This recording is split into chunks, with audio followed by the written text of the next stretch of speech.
Hello everyone, this is Fine from Tech Gaming Villa. I hope you all are well. Today I'm going to talk about the brand new LG QNED90T TV, which is an upper mid-range TV which released in 2024. It's part of LG's QNED lineup, sitting above the LG QNED85T and the LG QNED90T. The TV is LG's highest tier offering in their 4K mini LED lineup and only sits below the 8K LG QNED90T. If you are new in my channel, then please subscribe and press the bell icon for future notifications and upcoming videos. I have another channel named Awesome Tech Gaming Pro, where I upload similar kind of tech videos like TV comparison, sound system, home theater, graphics card. You can check and subscribe. It's packed with modern gaming features like HDMI 2.1 bandwidth on all 4 ports, 4K 120Hz and VRR. It also supports Dolby Vision and DTS audio formats and has multi-view. It uses LG's Alpha 8 AI processor 4K, which can automatically adjust picture settings based on the type of content you are watching. The TV uses the 2024 version of LG's web operating system interface, which is loaded with apps and offers smart features like voice control, and it comes with LG's popular Magic Remote. It has a built-in 40-watt twist to 2-channel speaker system.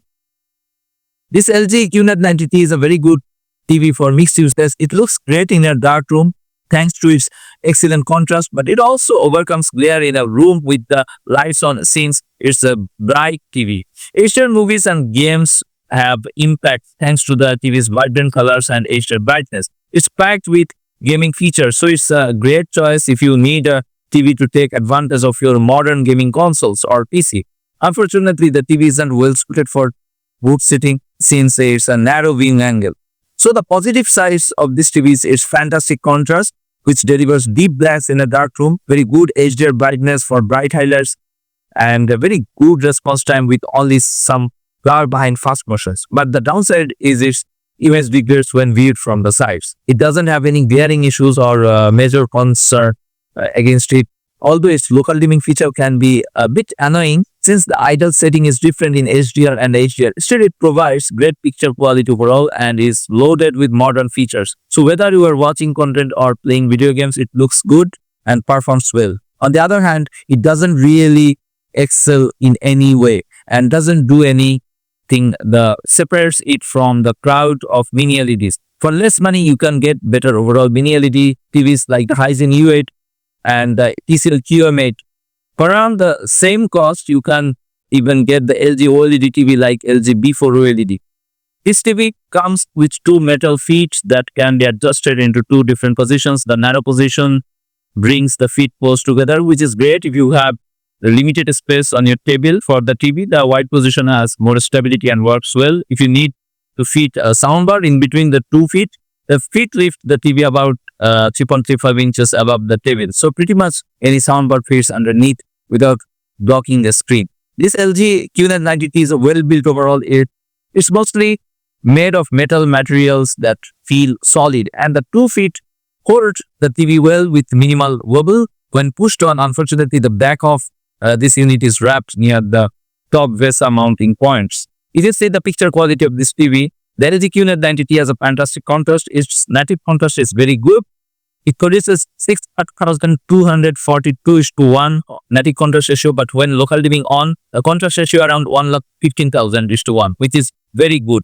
That is, TV displays very deep blacks that mostly stay deep when brighter highlights are also on screen. The contrast and brightness of the TV are affected by which setting you use for local dimming. For HDR content, the default setting is low in the accurate picture mode since it tracks the PQERTF the best. However, with HDR content, setting local dimming on low settings in a dimmer image than when it is on high, the medium setting is essentially just a compromise between the other 2 options. The TV has only okay blooming performance. Unfortunately, there's visible blooming around bright highlights or text when they are against a black background, making black look less deep.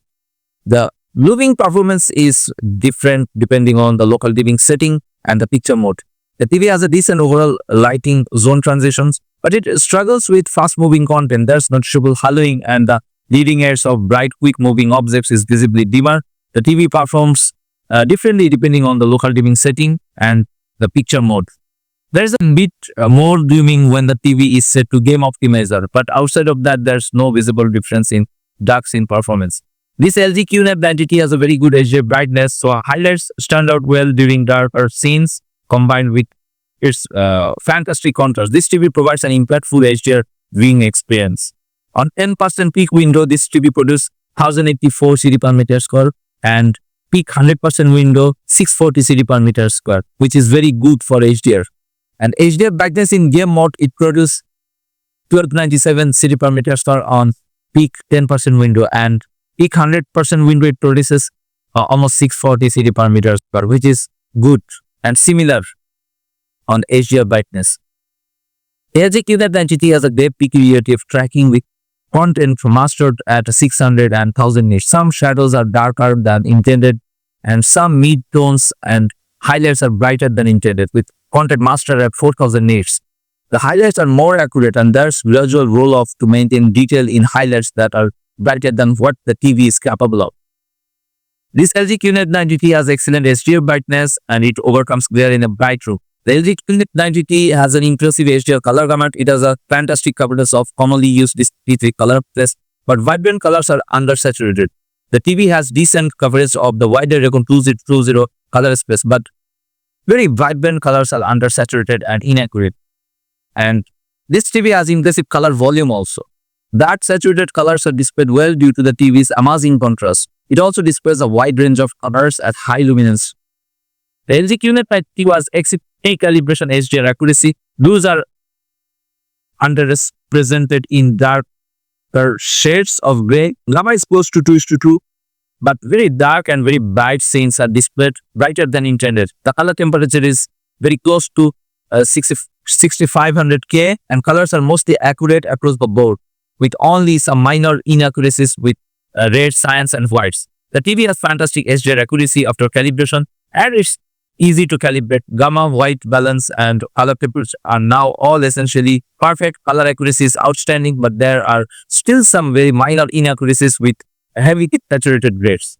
This TV has satisfactory gray uniformity, but there's some dirty screen effect towards the center of the screen and vignetting in the corners. On a very dark or near black screen, the sides of the screen are lighter than center. And this TV also has outstanding black uniformity, with local dimming disabled. Black are a bit cloudy or bluish. With local dimming enabled, blacks are deep and uniform across the screen, with only a bit of blooming around bright objects on a dark background.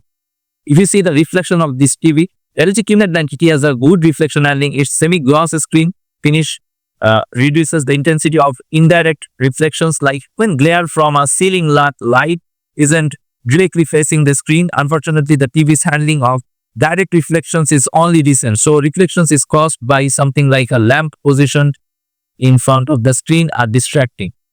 The LG QNED90T has an inadequate viewing angle, as I said, so it's not suitable for wide sitting arrangement. As you move off center, there's significant gamma shifting, color shifting, and brightness loss, and colors look increasingly washed out as you move further away to the sides.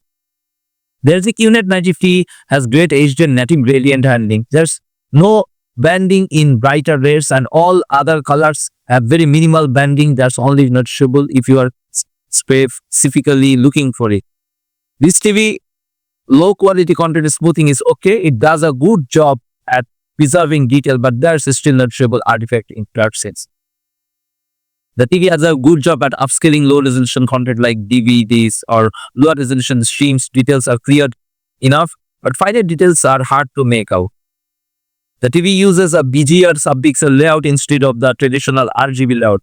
This doesn't cause any issue for video or gaming content, but it can be a problem for PC monitor use as it impacts the text clarity, although not everyone will notice it. You should note that the 86-inch model uses an IPS panel with an RGB sub-pixel layout. The TV uses quantum dot color converters to produce red and green light as confirmed by the TV's spectral power distribution. So what's your thought about this LG's new TV? Please write in the comments below. That's it from now.